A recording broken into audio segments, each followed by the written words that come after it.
السلام عليكم، انا نجلة. اهلا بيكم في قناتي ماما ورودي في المطبخ. الزبادي الحلوه اللي قدامنا دي اللي عملتها امبارح معاكم. يعني ان شاء الله علشان اللي حابب يعمل زبادي في رمضان يعمل زيها. المجموعه الحلوه دي من 2 كيلو لبن، وكان في كمان 2 من زبادي الفراوله دي، بس الولاد اكلوهم بألف هنا وشفا.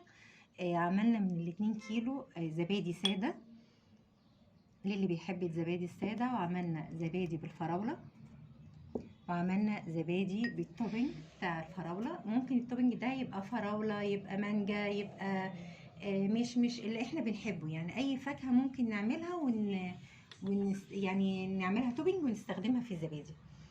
الزبادي طبعا كلنا بنحبها في رمضان وكلنا بنشتريها، وطبعا ما شاء الله الزبادي بقت اسعارها برضو عليت يعني، فلما نجيب ونعمل في البيت هنوفر كتير.